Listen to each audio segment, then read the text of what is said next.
family have been involved in businesses all of their lives. My mother ran art galleries and antique shops, so I get the succession thing. My wife's family, entire in-laws are all family businesses. And, through my work, I've been doing what I do now for well over 20 years. And you see a lot of people who work, very hard building their businesses throughout their lives to get to a point where, what do you do next? How do you capitalise on 50 years or 30 years or 10 years or however long it is? If you don't plan an exit strategy, if you're not planning how do you cash in on all that work and blood and sweat and mental anguish you've put into your own business, what happens at the end? And if you wait till the last minute, it could be devastating. The reality is, unless you learn or you plan how you're going to get the most out of your business, you probably won't. And things take time. There's no such thing as an overnight success. There's no such thing as an overnight exit. Yeah, sure, someone may get bought out for $500 million for inventing an iPhone app, but that's not most of us, right? Most of us have to work at it.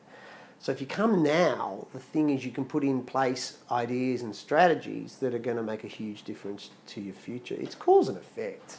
Let's face it, what you do now is going to affect your future. It's going to affect things that happen in the future. If you don't do anything about succession, you can pretty well count that nothing's going to happen when you get there. If you put it in place now, you're going to leverage, you're going to be better off, you've got more time to get it right, you've got more expertise to draw on from various people. It's a bit of a no-brainer, isn't it? Why would you wait?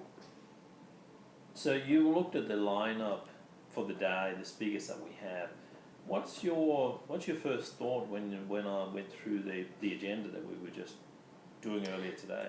You know what really stands out for me with this is the holistic nature of it. So by that I mean it would be really easy and almost a cop-out to have a day like this and just offer very surface tactics that you could put into place. But that would have no binding, it would have no long-term effects. So what really impressed me when we walked through that is just the high level of expertise that you've got, but is actually looking at the bigger picture of total strategy, of total business solution. I've always believed there's a couple of processes that we go through when driving business or getting ahead. The first one is obviously the impulse to get it right or to do it in the first place. Obviously people are coming, they're in the right headspace for that. But then you've got to do something with the information. So it's great to sit in a room and get a whole lot of information, a whole lot of knowledge, but unless you actually do something with it, it's totally irrelevant. However, you've got to do something with the right stuff. Because you could leave the day, and what I was trying to say before is you can leave the end of a conference and just implement stuff, but if it's not the right stuff, that's dangerous. And so what you're going to get with this, you're right, you've got people in there who know what they're talking about, it's going to be in the right context.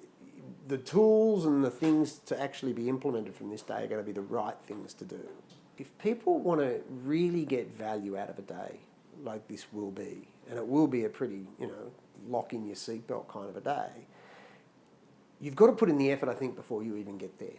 So it's worth people taking the time and listening to the videos that you've had, listening to what is being said in those videos, being intrigued by it, maybe following a few thought patterns that are starting to occur, maybe doing a little bit of reading, thinking about what is it that they want to get from a day like this.